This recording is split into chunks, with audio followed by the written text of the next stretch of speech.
Sir, जैसा कि आपने बताया कि आप पूर्व में बीएसपी के कार्यकर्ता रहे हैं, आपने माननीय काशीराम साहब के साथ कई किलोमीटर तक साइकिल चलाई है, उनके लिए जोन इंचार्ज का काम किया है। कि भारत में बाबा साहब डॉक्टर अंबेडकर को कांग्रेस ने जमींदोज कर दिया था।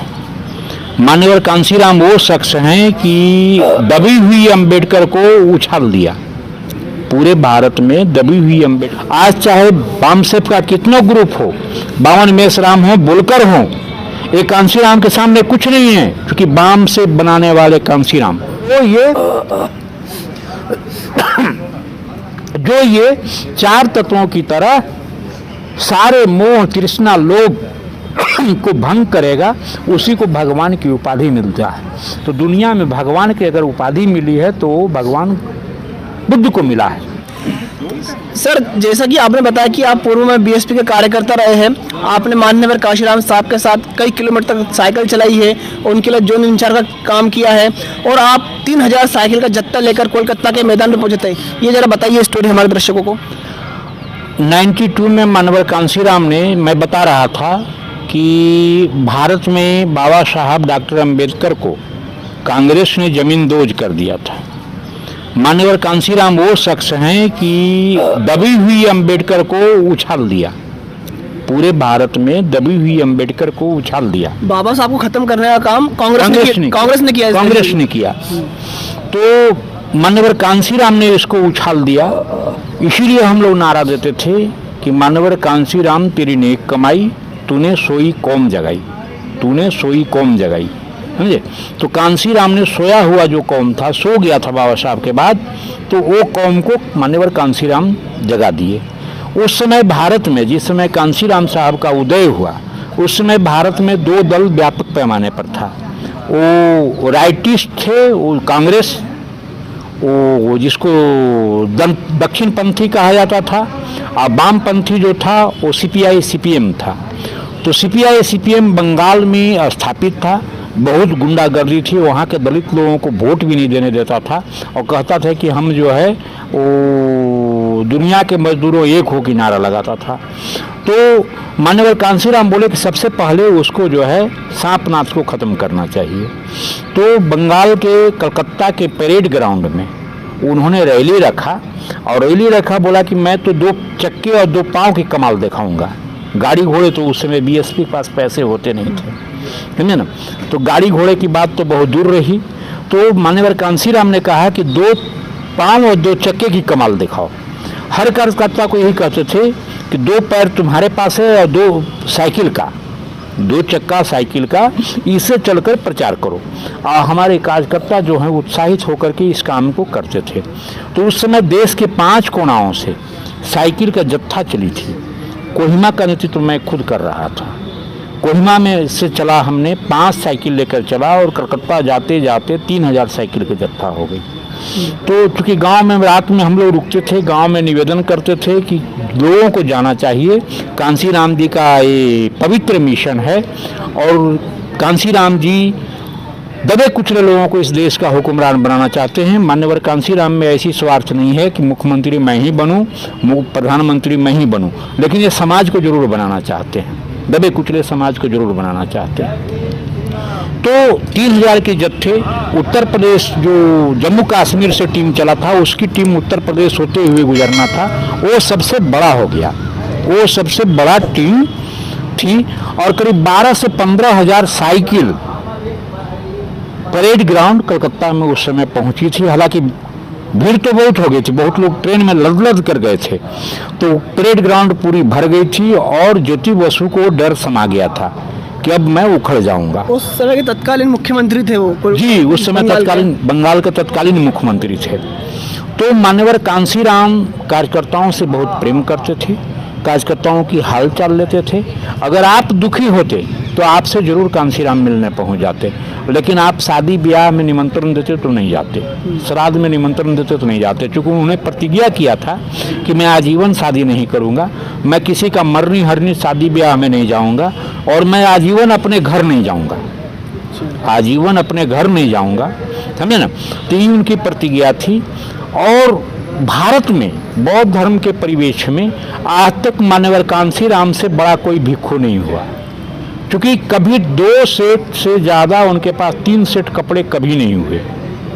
2 सेट कपड़े में सब दिन आजीवन मान्यवर कांसीराम रहा। एक पहनते थे, एक धोने को दे देते थे।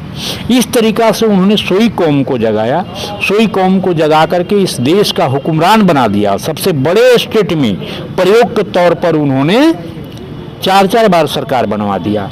अगर वो चाहते तो अपने मुख्यमंत्री बन सकते थे, लेकिन उन्होंने सत्ता से मोह उनकी नहीं थी, उनकी भूख थी कि हमारे समाज जो दबे कुचले हैं इनको हम हुक्मरान बना दें, है ना।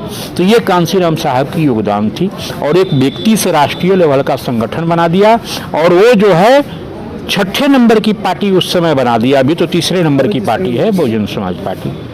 तो ये मान्यवर कांसीराम की योगदान था। उत्तर भारत के लोग दक्षिण भारत के विद्वानों को नहीं जानते थे, ये मान्यवर कांसीराम की देन है। आज चाहे बामसेप का कितना ग्रुप हो, बावन मेसराम हो, बोलकर हो, ये कांसीराम के सामने कुछ नहीं है, क्योंकि बामसेप बनाने वाले कांसीराम, महापुरुषों को स्थापित करने वाले कांसीराम, और इन लोग कांसीराम जब तक जिंदा रहे इन लोगों ने विरोध किया और आज सबसे बड़ा बड़ा फोटो कांसीराम का लगाकर घूमते फिर रहे हैं। यही साबित करता है कि कांसीराम के सामने इनकी कद क्या है। तो इनके बहकावे में ना आए। कांसीराम जी का मिशन है, बाबा साहब का मिशन है, गुलामों का गुलामी के एहसास करा दो, गुलाम अपनी गुलामी तोड़ देगा। गुलाम जब तैयार हो जाएगा, सांस्कृतिक परिवर्तन हो जाएगी, ज्ञानवान समाज हो जाएगा, तो किसको वोट देना है वो सोच लेगा। सर, आपने भी एक किस्सा शेयर किया था कि मान्यवर काशीराम साहब जब उस समय के तत्कालीन राष्ट्रपति जी थे, नारायण जी उनसे मिलने गए थे, तो वो वाक्य भी शेयर कीजिए हमारे। साथियों, एक घटना थी, अभी तो डेट एग्जैक्ट हमें याद नहीं है, बरौनी रिफाइनरी में, ऐसे बरौनी फर्टिलाइजर में, हिंदुस्तान फर्टिलाइजर कारपोरेशन में 4 दलित अधिकारियों को बाई फोर्सली रिटायरमेंट दे दिया गया था। तो मैं वहाँ के जीएम से मिला था। वहाँ के यूनियन के लीडर थे सूर्यनारायण सिंह, जो सीपीआई का वो एमपी थे, तत्कालीन एमपी थे, वो वहाँ यूनियन के अध्यक्ष थे। उनसे मिला। हम बोले ये अन्याय हो रहा है, 4 दलित अधिकारियों को बाई फोर्सली रिटायरमेंट दिया जा रहा है। तो उन लोगों ने बोला कि अब कुछ नहीं हो सकता।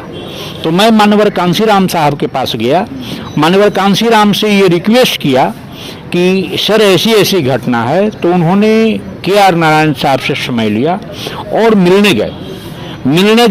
जब सारी बात हो गई, उनकी माने रिटायरमेंट वापस हो गया बिना पनिशमेंट, फिर ज्वाइनिंग हो गई 4 अधिकारियों का। तब मान्यवर कांसीराम बाहर जब निकल रहे तो नारायण साहब राष्ट्रपति का जो गेट है, मेन गेट तक छोड़ने आए। मान्यवर कांसीराम साहब ने कहा कि मान्यवर, ये राष्ट्रपति का प्रोटोकॉल का उल्लंघन है, मैं उस काबिल नहीं हूँ। अब देखिए कितनी बड़ी सोच थी। आज के लीडर जो हैं, हमारे जैसे तुच्छ लीडर हैं, अगर उसको राष्ट्रपति छोड़ने आएगा तो ये घमंड हो जाएगी कि मैं तो राष्ट्रपति से भी बड़ा हूँ। लेकिन मान्यवर कांसीराम साहब के देखिए दरिया दिली, वो प्रोटोकॉल को पालन कर रहे हैं। वो जानते थे कि हमारे समाज का आदमी है, मेरे लिए प्रोटोकॉल नहीं तोड़ सकते हैं राष्ट्रपति, लेकिन मना किया कि आप जो हैं प्रोटोकॉल को तोड़ रहे हैं, ऐसा नहीं करना चाहिए। तो मान्यवर KR नारायण साहब बोले कि भारत की राष्ट्रपति अनेकों दलित हो सकते हैं, आज मैं हूं, कल कोई और दलित हो सकता है, लेकिन इस देश में कांसीराम दोबारा पैदा नहीं होगा। ये मान्यवर KR नारायण साहब की उक्तियां थी। तो इतने बड़े महान लीडर, सहारा के नेतृत्व मान्यवर कांसीराम थे, भले आज हमारे बीच ना हो। सर, काशीराम साहब का अपने जो कार्यकर्ता थे उनके प्रति कैसा लगाव और प्यार था? कांसीराम साहब मुझे तो कभी नहीं डांटा, एक बार जीवन में मुझे डांटा। इतनी प्यार करते थे कार्यकर्ताओं से, अगर उनकी डांट में भी प्यार होती थी। वो मुझे एक बात याद है, मैं फर्स्ट बार जब मंच पर चढ़ा था तो भाषण करने को बोले कि तुम अरविंद भाषण करो, तो मेरी पैर हिल रही थी, तो पीछे से पैर से धक्का दिए, बोले खड़ा रहो, सीधा खड़ा हो। उसके बाद मैं 2 लाइन बोल करके बोला कि समय कम है, वो मान्यवर कांसीराम ही करें। तो भाषण जब खत्म हुई तो लोहिया जी का एक किताब देखिए, मान्यवर कांसीराम कितना माने एक्टिव माइंड के थे कि किस आदमी को क्या इलाज चाहिए वो जानते थे, हमें ना। तो लोहिया की एक किताब है हिंदू बनाम हिंदू, अब पेज उसकी मुझे याद नहीं है, उस किताब में एक उक्तियां लिखी हुई थी कि जब नेता बनना है तो मंच पर जाओ तो पब्लिक जितना मैदान में खड़े हैं समझो यहाँ जितना पब्लिक है सब गधा है, इसमें एक हम ही होशियार हैं और जो मन में आए बोलते जाओ तुम लीडर हो जाओगे। वो उक्त मुझे पढ़ाया मान्यवर कांसीराम ने, कहा कि देखो इस कोटेशन को याद कर लो। अब देखिए मान्यवर कांसीराम जी जान रहे थे कि इस आदमी को कौन सी दवा की जरूरत है, तो इतनी माने वो चिकित्सक भी थे, मनोचिकित्सक थे कि इस आदमी को क्या चीज़ का जरूरत है वो चीज़ वो देते थे। तो ऐसी मान्यवर कांसीराम साहब कार्यकर्ताओं से प्रेम करते थे, डांटते भी थे तो उनकी डांट में प्रेम होती थी। मुझे एक बार केवल डांट मिली है, वो डांट मिली है बलिया के एक जनसभा में। मान्यवर कांसीराम जी भाषण कर रहे थे तो उनको जैसे अभी मुझे खांसी होने लगा तो मैं बोतल का पानी लेके पीछे खड़ा हो गया, तो वो बोली कि आप मेरे पुराने साथी हो, अब मुझे डिस्टर्ब कर दिया तुमने बोलने के लिए, ये मुझे डांट मिला एक बार। तब से मैं ये सबक सीख लिया कि कोई वक्ता अगर बोल रहा हो तो उसे डिस्टर्ब नहीं करना चाहिए, चुपचाप सुनना चाहिए, अगर वो रुक कर पानी मांगे तब देना चाहिए। तो ये मान्यवर कांसीराम साहब का सोच था, थीसिस था, या उनकी क्या कहते हैं फिलॉसफी था और समाज के तैयार करने का, तो ये उनकी थी। बहुत बहुत शुक्रिया अरविंद जी, आपने हमें इतना समय दिया और काशीराम साहब के बारे में इतना कुछ बताया। तो हमारे साथ थे आज अरविंद जी, मिलते हैं किसी और शख्स के साथ अगली वीडियो में, तब तक के लिए जय भीम जय भारत।